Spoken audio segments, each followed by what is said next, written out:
Hello guys, welcome to doctor dental smile changes the mood.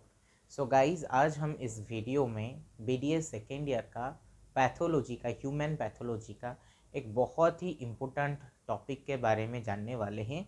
ये सिर्फ एक dental student के लिए भी इम्पोर्टेंट नहीं है। अगर आप एक डेंटल स्टूडेंट नहीं है या फिर आप कोई भी एक मेडिको या नहीं है या फिर आप कोई भी एक लाइक आम आदमी या फिर एक कोई भी नॉन मेडिको है, देन उन लोगों के लिए भी ये वीडियो डेफिनेटली इम्पोर्टेंट होने वाला है। क्योंकि आज हम एक मेजर जो ओरल कैविटी में होने वाला जो ट्यूमर होता है उस रिलेटेड हम बात करेंगे, यानी कि हम आज आमिलोब्लास्टोमा के बारे में बात करेंगे। सो इस वीडियो में आज हम जानने वाले हैं कि आमिलोब्लास्टोमा है क्या, उसका एक्सरे मतलब उसका कैसे डायग्नोसिस किया जाता है, वो बेसिकली होता क्या है, उसके सारे डिटेल्स जो है आज हम इस वीडियो में डिस्कस करेंगे। ये वीडियो बहुत छोटा होने वाला है। So guys, watch the video till last and don't forget to like, share and subscribe the channel and also click on the bell icon to get the notifications fast.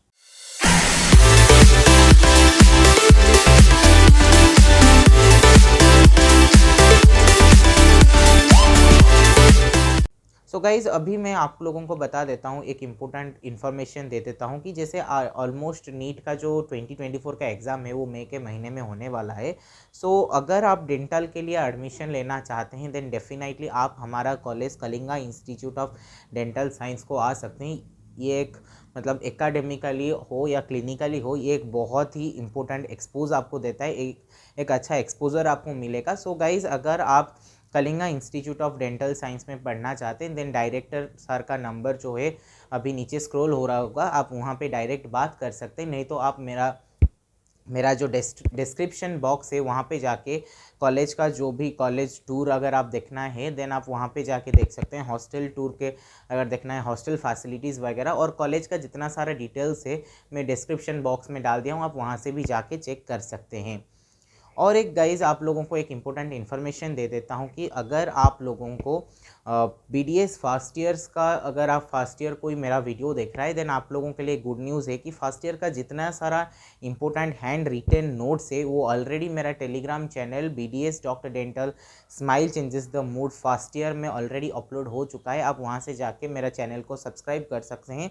और अगर मैं सेकेंड ईयर स्टूडेंट्स के लिए बोलूँ, आप लोगों के लिए भी एक गुड न्यूज़ है, बहुत जल्द ही आप लोगों के लिए पैथोलॉजी का जितना सारा इंपॉर्टेंट टॉपिक्स का हैंड रिटन नोट्स है वो बहुत जल्दी अपलोड होने वाला है। सो आप उस चैनल को भी अगर सब्सक्राइब नहीं किए हैं तो अभी जाके उस चैनल को भी आप सब्सक्राइब कर सकते हैं।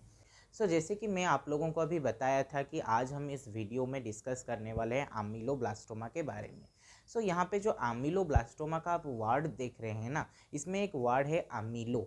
बेसिकली आमिलोब्लास्टोमा आपको बोलने से पहले एक वर्ड आता है आमिलोब्लास्ट करके। सबसे पहले हम देखते हैं कि आमिलोब्लास्ट का मीनिंग क्या है। अगर हम आमिलोब्लास्ट का मीनिंग देखेंगे तो वो बेसिकली क्या है, एनामल फॉर्मिंग सेल्स, यानी कि जो एनामेल को फॉर्म करने के लिए जो सेल्स हमको हेल्प करेंगे that cells are known as ameloblast. Basically आज हम जो डिस्कस करेंगे वो टॉपिक का नाम है आमिलोब्लास्टोमा। क्यों आमिलोब्लास्टोमा इसको बोला गया? बेसिकली ये एक टाइप ऑफ ट्यूमर सेल है, इसको हम ट्यूमर सेल्स बोलते हैं, इसीलिए इसको आमिलोब्लास्टोमा बोला गया। उसके बाद ये जॉ का एक सिस्ट है, बेसिकली हम उसको सिस्ट्स ऑफ द जॉ भी बोल सकते हैं। और जो मैं आपको बताया कि आमिलोब्लास्टोमा एक ट्यूमर है, बेसिकली ये किस टाइप का ट्यूमर अगर हम देखेंगे देन ये बेसिकली एक ओडोंटोजेनिक एपिथेलियम ट्यूमर है। ओडोंटोजेनिक एपिथेलियल ट्यूमर हम इसको भी बोल सकते हैं। यहाँ पे एक टर्म आ रहा है ओडोंटोजेनिक, जैसे कि आपको पता होगा ओडोंटोब्लास्ट, एक था आमिलोब्लास्ट और एक है ओडोंटोब्लास्ट। आमिलोब्लास्ट जो कि एनामेल फॉर्मिंग सेल्स को हम बोल रहे हैं आमिलोब्लास्ट। अगर हम ओडोंटोब्लास्ट का बात करेंगे then this is the dentin forming cells are known as odontoblast. एक था आमिलोब्लास्ट, एक था ओडोंटोब्लास्ट। और आमिलोब्लास्टोमा का अगर हम बात करें then basically it is the cysts of the jaw and it is the odontogenic epithelial tumour. उसके बाद आता है कि ये जो ट्यूमर है ये कहाँ से आराइज हुआ है। बेसिकली ये हमारा डेंटिजेरस सिस्ट से आराइज हो रहा है, यानी कि डेंटिजेरस सिस्ट जो है वो कहाँ कहाँ प्रेजेंट हो सकता है, रेमनेंट्स हो सकते हैं, डेंटल लैमिना हो सकता है और हमारा basal layer of the oral mucosa. हम इसको ये बोल सकते हैं कि it arises from the dentigerous cyst of the remnants of the dental lamina and basal layer of the oral mucosa। उसके बाद अगर हम देखेंगे कि कौन सा एज ग्रुप को ये अफेक्ट कर रहा है, then it affects mostly to the third to the fifth decade age group. So ये थर्ड और फिफ्थ डिकेड का एज ग्रुप को ये ज़्यादातर अफेक्ट करता है। अगर हम एक्सरे का बात करेंगे, अगर हम एक्सरे का बात कर रहे हैं, देन बेसिकली ये हम एक्सरे जब करेंगे ओरल कैविटी का और हमको अमीलोब्लास्टोमा को डायग्नोज करना होगा, तब हम उसमें क्या देखने वाले हैं, लाइटिक एक्सपेंसाइल लेजियन। हम उसमें क्या देखेंगे, लाइटिक एक्सपेंसाइल लेजियन को देखने वाले हैं। उसके बाद जो आता है हमारा हिस्टोपैथोलॉजी, मोस्टली जो हम पैथोलॉजी के बारे में मैं आपको बता रहा था। बेसिकली हिस्टोपैथोलॉजी अगर हम देखेंगे, ये एक फॉलिकुलर टाइप का सेल है और इसमें क्या क्या होता है, रिवर्स पैलिसेडिंग होता है, फ्लेक्सीफॉर्म पैटर्न में अरेंज होते हैं, फ्लेक्सीफॉर्म पैटर्न में इसमें अरेंज होता है। जो टॉल कॉलमनर सेल्स होते हैं वो रिवर्स पैलिसेडिंग दिखाई देते हैं, रिवर्स पैलिसेडिंग होता है उनमें, विथ रिवर्स पैलिसेडिंग हम बोल सकते हैं। उसके बाद जो हमारा इंपॉर्टेंट पॉइंट हिस्टोपैथोलॉजी में आएगा वो ये है कि जो पूरा सेल हम देख रहे हैं, जो पूरा सेल है, ये पूरा सेल का जो सेंट्रल पोर्शन होगा, उस सेंट्रल पोर्शन में हमारा loose network of stellate reticulum भी हम देख सकते हैं। अगर आप BDS फर्स्ट ईयर में है और ये वीडियो देख रहे हैं, देन डेफिनेटली, या फिर आप सेकेंड ईयर का स्टूडेंट है या फिर थर्ड ईयर का स्टूडेंट है, देन डेफिनेटली आपको पता होगा स्टेलेट रेक्टिकुलम क्या है, कौन सा stage of development of tooth development में ये हमको दिखाई देता है, ये सब चीज़ आपको डिटेल में पता होगा। सो हम बोले कि इसमें क्या होता है, जो सेंट्रल पोर्शन होता है, सेंट्रल पोर्शन जैसे कि आप डायग्राम में भी देख सकते हैं कि जो सेंट्रल पोर्शन है, उस सेंट्रल पोर्शन में जो गैप होता है, उस गैप में क्या प्रेजेंट होता है, loose network of stellate reticulum present होता है।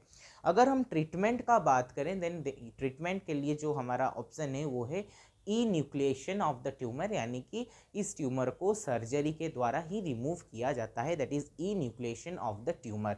सो हम आज इस वीडियो में अमीलोब्लास्टोमा के बारे में डिस्कस किए। सो अमीलोब्लास्टोमा बेसिकली एक सिस्ट ऑफ द जॉ है। ये बेसिकली एक ओडोंटोजेनिक एपिथेलियल ट्यूमर है। ये थर्ड टू फिफ्थ डिकेड के एज ग्रुप को ज़्यादातर अफेक्ट करता है। उसके बाद ये कहाँ से अराइज हुआ, ये हमारा अराइज हुआ है डेंटिजेरस सिस्ट से, यानी कि remnants of dental lamina and basal layer of the oral mucosa.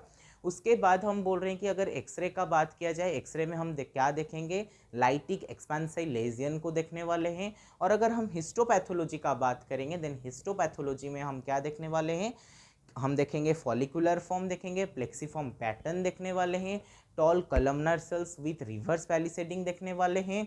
और सेंट्रल पोर्शन जो होगा वो क्या शो करेगा, सेंट्रल पोर्शन जो है वो लूजली कनेक्टेड या फिर loose network of stellate reticulum दिखाई देगा। एंड अगर हम ट्रीटमेंट का बात करें, देन ट्रीटमेंट में जो हमारे पास ऑप्शन है वो है enucleation of the tumour.